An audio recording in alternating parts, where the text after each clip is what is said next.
Em meio a um embate entre governo e Congresso que foi parar no Poder Judiciário, a economia pode sofrer consequências da derrubada do aumento do IOF. Sobre o assunto e também a possibilidade do governo sofrer um shutdown, o Jornal da Manhã conversa com a economista da FGV, Carla Bene. Carla, muito bom dia, obrigada pela entrevista. Bom dia, Soraya, bom dia a todos, é sempre um prazer estar aqui com vocês.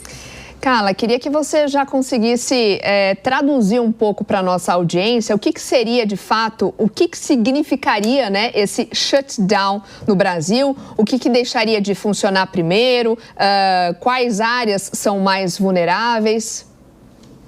Olha, quando a gente pensa no orçamento, nós temos previsões de receitas e essa palavra previsões é muito importante porque a receita ela é sempre prevista, você só sabe depois que arrecada. Então nós temos previsões de receitas, despesas obrigatórias que elas independem da receita, são as fixadas em lei. Lá nós temos aposentados, pensionistas, temos funcionário público nativo, percentual mínimo da saúde, da educação, temos até o fundo partidário lá dentro e depois nós temos as despesas não obrigatórias, que são passíveis de corte ou contingenciamento. Então, quando a gente escuta lá no noticiário, quando a gente debate aqui na Jovem Pan sobre corte ou contingenciamento em pastas, é nessa segunda linha. E isso dá o resultado primário. Quando você me diz, Soraya, shutdown, que aliás é um nome em inglês que a gente precisa traduzir aqui um pouquinho para ficar mais fácil, é uma forma de você paralisar as despesas. Então, como você não pode cortar a linha de cima, que é obrigatória, você acaba diminuindo custeio e investimento. Então, de uma forma bem simples, você precisa pagar o funcionário, por exemplo, precisa pagar o aposentado, mas pode vir a faltar gasolina para ambulância. Vou fazer uma coisa bem fácil para a gente poder entender. Bom dia, o governo tem defendido, né, essa questão do IOF, colocando, a gente paga tanto imposto, seja no supermercado, seja na renda, ou seja, daqui a pouco até o ar vai ser cobrado. Agora, de qualquer forma, né, muitas vezes o governo está dizendo o seguinte, nós vamos tributar o andar de cima, quer dizer, vamos proteger os mais pobres, vamos aumentar o IOF para atingir justamente quem ganha mais, quem precisa pagar mais. De fato, haverá justiça social ou a economia como um todo brasileira sentirá os efeitos? O Congresso acabou de derrubar, né, a questão do IOF. Então, a questão da justiça tributária, ela é um objeto a ser atingido, mas acontece que ela está longe de ser atingida justamente pelo começo da sua frase, Marcelo. A gente tributa muito bens e serviços, e nós tributamos muito pouco lucro, juro, dividendo, patrimônio, herança. Então, se a gente, inclusive, ampliando a nossa discussão, quiser entrar para o OCDE, por exemplo, nós precisamos fazer ajustes. Esta reforma tributária agora que está posta, que já começa a partir do ano que vem, para você ter ideia, ainda não foi definido a alíquota de IVA, de imposto de valor agregado que a gente vai pagar. Então, realmente, nós estamos atrasados, digamos assim, com as próprias definições, porque a partir do ano que vem as empresas precisam saber quanto que elas vão cobrar e como que isso vai ser alterado. Carla, agora a pergunta da Mônica Rosenberg. Carla, bom dia, muito bom conversar com você. Você que além de economista também é ceramista e faz pão, provando que economista também é gente. Vamos destrinchar um pouco mais esses números, porque tem uma questão, o Marcelo abordou um pouco, mas eu vejo muita gente tentando entender. Eu queria que você explicasse com mais clareza. Foi derrubado o IOF, mas agora vai discutir se vem ou não. Realmente era um tributo que cobrava mais dos mais ricos? É verdade que ele ia tirar dinheiro do rico e não ia tirar do pobre? Ou de alguma forma ele cascateava e ia acabar tirando de todo mundo? E a segunda pergunta, para fazer equilíbrio, justiça fiscal, ou para fazer o ajuste fiscal, precisa equilibrar entrada e saída, né? Receita e despesas. Nós estamos toda hora olhando o lado da receita, aumentar a arrecadação, aumentar a receita. Não era mais fácil olhar o lado da saída e começar a desvincular, começar a reduzir gastos, cortar de verdade na carne? Por que que o governo só fica no lado de querer arrecadar mais e não tenta equilibrar pelo outro lado? Mônica, querida, saudades de você, viu?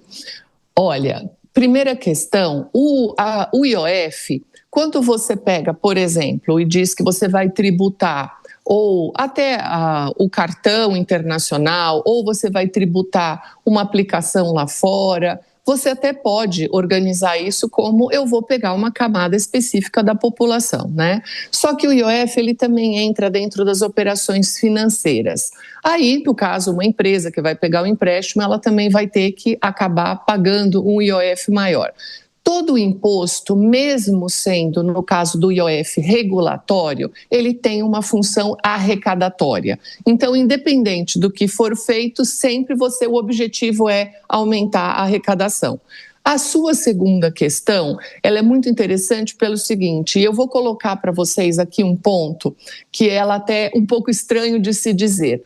Nós não temos um problema fiscal sob a ótica financeira. Nosso problema é político, porque nós estamos diante agora de uma situação onde o Congresso, por exemplo, ele está aumentando as despesas com o número, por exemplo, de novos congressistas, mais deputados, com a questão das aposentadorias e com as emendas parlamentares, Mônica, de uma forma tão profunda que ele praticamente inviabiliza a discussão. Então, olha que interessante, nós temos subsídios, benefícios e isenções fiscais da ordem de 600 bilhões de reais, que poderia fazer uma redução ali pelo menos de uns 10%, já dava uns 60 bi, Mônica, para a gente fechar a conta. Nós temos as questões das emendas, estão 50 bilhões, e nós temos agora o aumento de deputados. Então, a gente está com um contrassenso. Enquanto a gente não chegar num acordo executivo, sim, na sua questão, reduzir as despesas, quando a gente não tiver o legislativo trabalhando junto e a sociedade civil, e inclusive as empresas beneficiadas, aceitando redução de benefícios fiscais, a gente não vai conseguir chegar em lugar nenhum e o próximo presidente também não vai conseguir governar.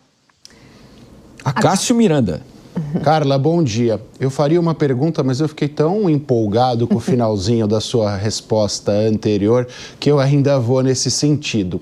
Então, para além da criação do IOF, o governo tem outras possibilidades. E quando eu digo governo, eu digo de forma ampla, não só o poder executivo. Estou inserindo aí poder legislativo, sociedade civil, estou inserindo todo mundo.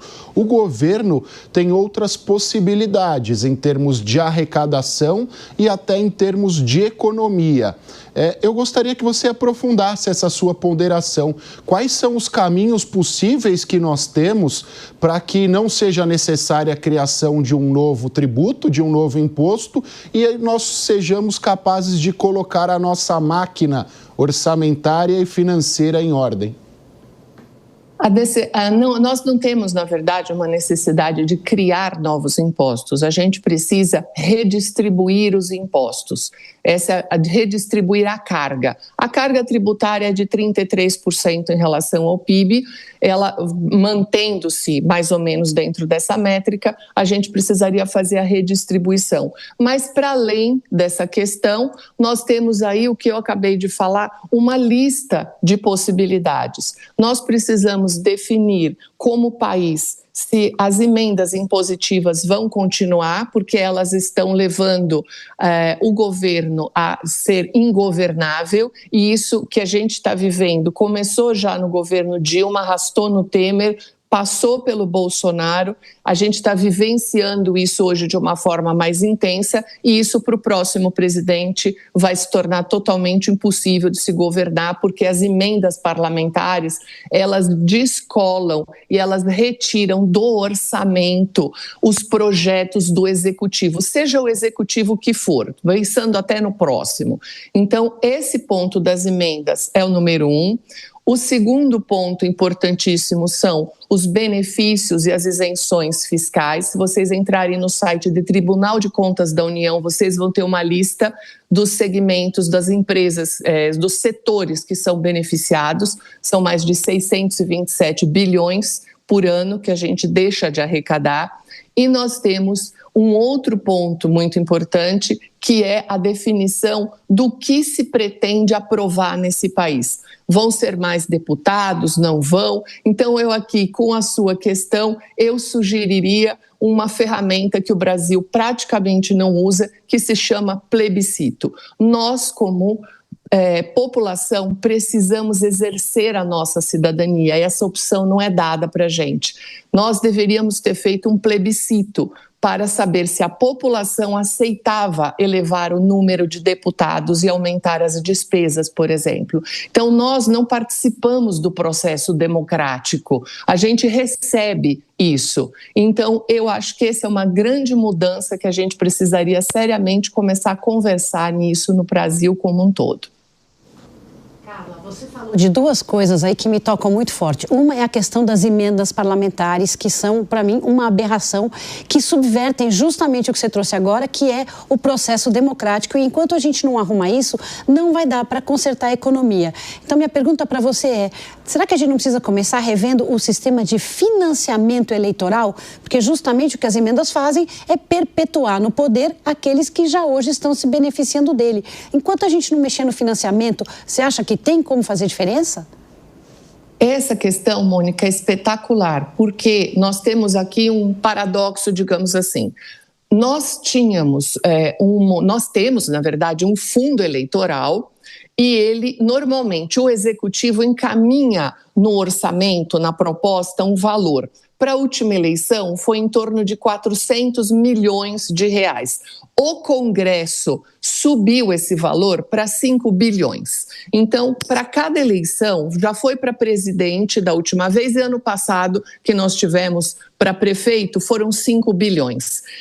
Ou seja, são 5 bilhões de carga tributária que a gente usa para o sistema eleitoral. Então, isso é caríssimo no Brasil e ela gera essa distorção, porque esse dinheiro poderia ser usado para outras questões.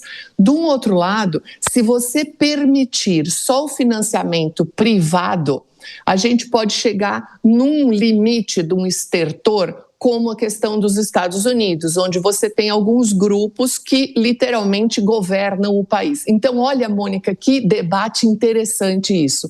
Que medida que seria entre o setor público e o setor privado para que você não tenha esse sequestro, digamos assim, para quem está pagando a conta. Então, esse seu tema é importantíssimo e ele também teria que estar sendo discutido junto com outras reformas também estruturantes. Conversamos com a economista da FGV, Carla Beni, a quem eu agradeço mais uma vez a gentileza da entrevista e por todos esses esclarecimentos. Carla, um bom dia para você. Bom dia a todos, bom final de semana, até a próxima. Obrigada.